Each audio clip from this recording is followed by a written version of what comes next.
नमः श्रीवर्धमानाय निर्धूतकलिलात्मने सालोकानां त्रिलोकानां यद्विद्यादर्पणायते। रत्नकंडक श्रावकाचार्य परम मांगलिक ग्रंथ है आचार्य समंत भट्ट स्वामी, जो इस योग के बहुत ही तार्किक और मार्मिक आचार्य हुए, जिनके बारे में कहा जाता है कि जो भी वेदशालाएँ होती थीं, यदि उसमें जाकर के वाद विवाद धर्म को लेकर के होता था तो वो जिन शासन के जय जयकार करा के आते थे। मतलब इतने तार्किक न्यायिक व्याकरणिक आचार्य थे।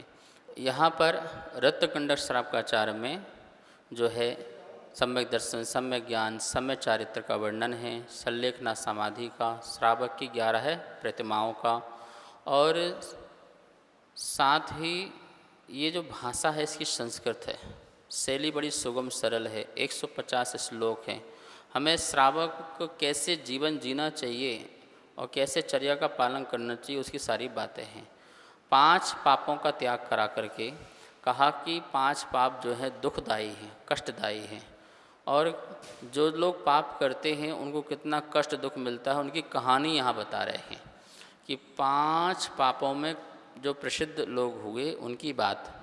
2 हो गई थी हिंसा और झूठ, आज चलेगी चोरी। श्लोक नंबर है 65। कौन प्रसिद्ध हुआ उसमें? तापसी। देखो मतलब कि भेष तो तापसी का रखा और क्या कर रहा है वो? चोरी कर रहा है। मतलब ऐसा भेष रख लिया कि लोग उस भेष पर विश्वास करते हैं। अब कोई साधु का भेष रखेगा, अब उस पर कौन व्यक्ति जो है अविश्वास करेगा? तो साधु संत हैं तो उनको नमस्कार भी करेंगे, उसके भरोसे वस्तु भी छोड़ देंगे, ठीक है ना। अब इतना अपार मंदिर में संपदा हो मान लो, और साधु संत आएँ तो आप उनको रुका भी दोगे, ठीक है ना, वो रुक भी जाएंगे। और यदि उनके मन में छल कपट है और चोरी करके चले जाएं तो क्या करोगे? तो तापसी में विश्वास सभी लोग करेंगे। तो ऐसे ही एक कहानी बता रहे हैं तापसी की कि तपस्या, घोर तपस्या करता था वो, लेकिन उसके मन में छल और कपट था, वो लोगों के धन की चोरी भी कर लेता था। कहानी है वत्स देश की।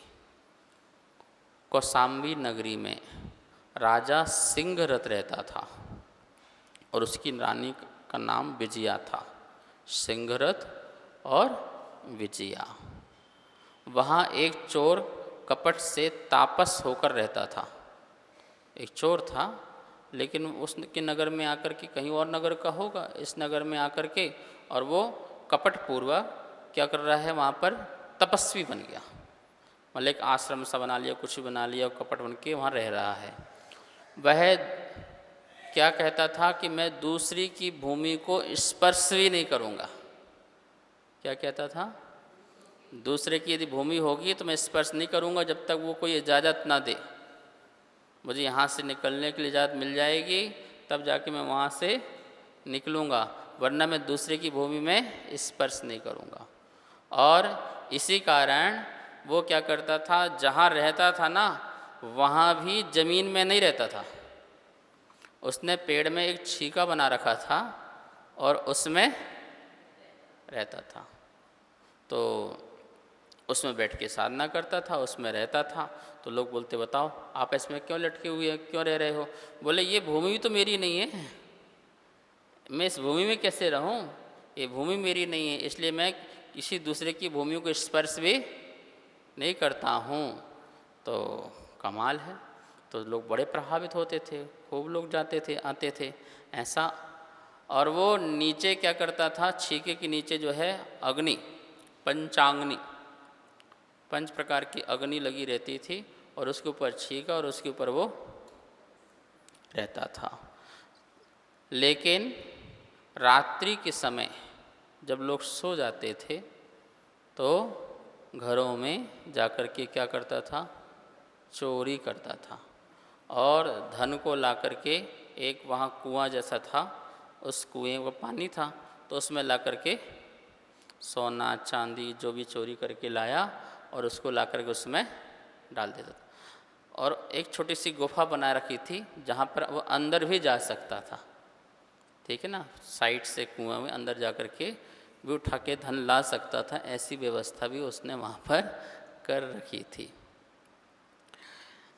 तो एक समय नगर लुट गया। इस तरह महाराज से सुनकर राजन ने कोटपाल से कहा कि हे राजन, बड़ी शिकायत आ रही हैं और हमारा गांव तो पूरा, आए दिन देखो हर घर में क्या हो रही हैं, चोरियां हो रही हैं और सब सामग्रियां लूटी जा रही हैं।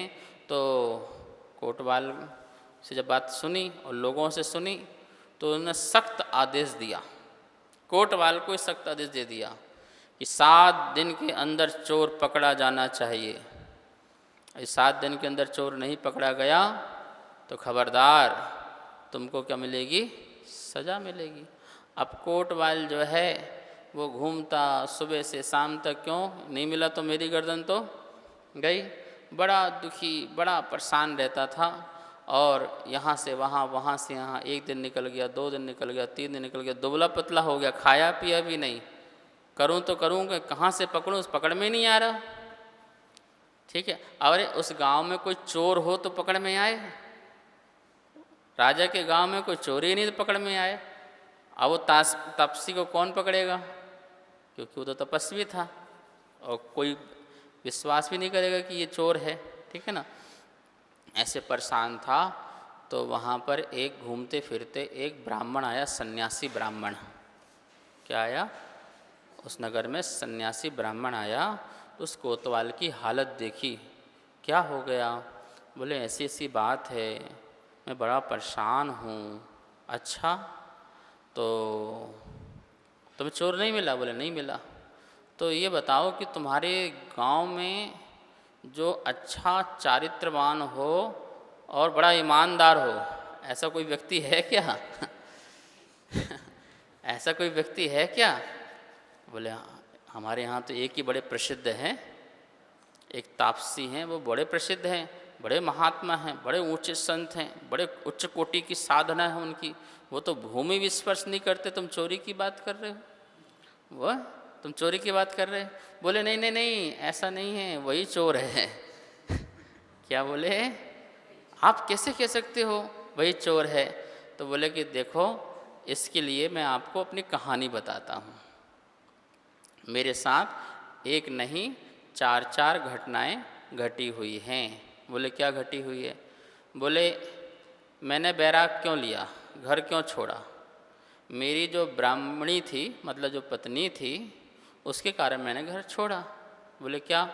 मेरी जो पत्नी थी वो अपने आप को इतना चारित्रवान कहती थी कि मैं उच्च कोटि का सील व्रत का पालन करने वाली हूँ, मैं जिस चटाई में पुरुष खड़ा हो जाए तो मैं प्रायश्चित लूँगी, मैं उसमें खड़ी नहीं होंगी। तो वो दूर खड़ी होती थी, किसी से टच नहीं होती थी, किसी स्पर्श नहीं करती थी। यहाँ तक कि जो मेरा छोटा बालक पैदा हुआ तो उसको दूध भी वस्त्र के ऊपर से पिलाती थी।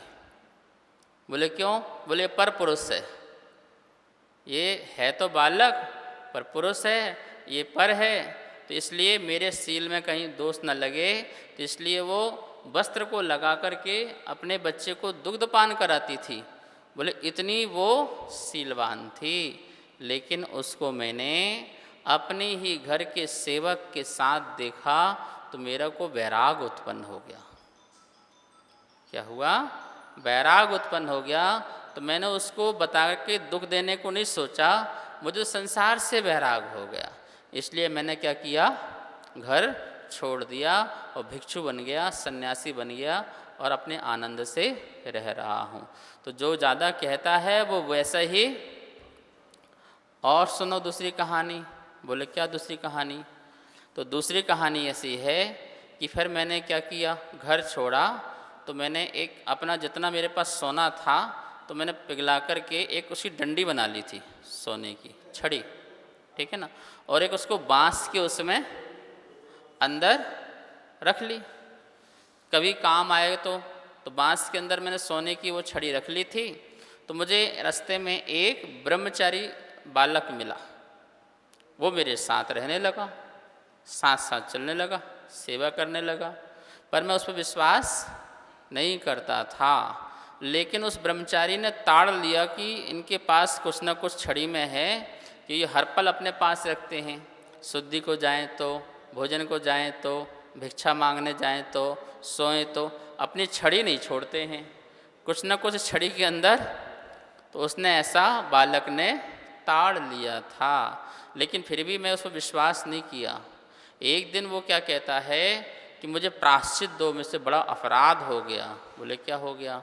बोले मैं कुंभकार के यहाँ पर भिक्षा लेने गया था, तो मेरे बाल में कुंभकार का एक तिनका होगा, तिनका उसकी झोपड़ी का, वो लग कर के आ गया।